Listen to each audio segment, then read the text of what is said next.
भारत के अमृत काल में आम आदमी की जीवन शैली को सुखी और समृद्ध बनाने के लिए केंद्रीय जीएसटी की दरों को पुनर्गठन और उन्हें सुव्यवस्थित करने के लिए 69वें स्वतंत्रता दिवस पर लाल किले से प्रधानमंत्री नरेंद्र मोदी द्वारा घोषित संकल्प अब साकार हो गया है।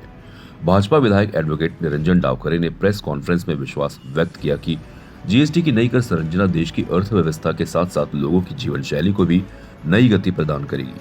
देश में केंद्र सरकार द्वारा अब तक किए गए जीएसटी के ढांचे में सबसे बड़े बदलाव और सबसे लाभकारी सुधार इस सुधार के देश की अर्थव्यवस्था को बल मिलेगा। व्यापार क्षेत्र को बहुत लाभ होगा। आजादी के बाद 67 वर्षों तक यानी 2014 तक देश की आर्थिक वृद्धि धीमी रही। इस दौरान देश की सकल राष्ट्रीय आय केवल 2.4 ट्रिलियन डॉलर तक पहुंच पाई थी। नीतिगत निष्क्रियता, भ्रष्टाचार और मुद्रास्फीति आसमान छू रही थी।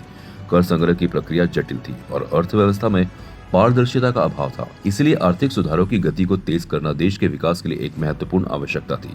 इसे समझते हुए मोदी सरकार ने सुधारों को मजबूत करने के लिए योजनाएं बनाई और उनके क्रियान्वयन पर ध्यान केंद्रित किया।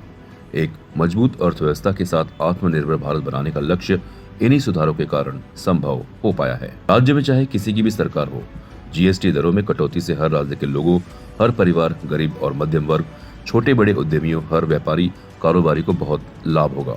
कांग्रेस को हर मुद्दे को राजनीतिक रंग देने की गंदी आदत हो गई है।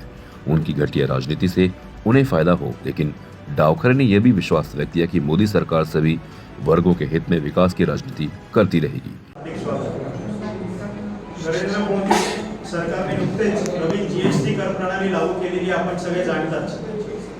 तर ही कर प्रणाली नुकतंच टॅक्स सेव्हिंग किंवा कर सवलत एवढंच न बघता त्याचा खूप दूरगामी असे परिणाम पूर्ण देशावर होणार आहेत। याचा फायदा अर्थव्यवस्थेला तसंच भारतातील सर्व जनसामान्यांच्या जीवनशैलीत बदल होईल अशी ही कर प्रणाली आहे। या सगळ्याची विस्तृत माहिती देण्यासाठी आजची पत्रकार आयोजित केलेली आहे। आजची पत्रकार परिषद आदरणीय कोकण पदवीधर संघाचे आमदार निरंजन डावखरेजी संबोधित करणार आहेत।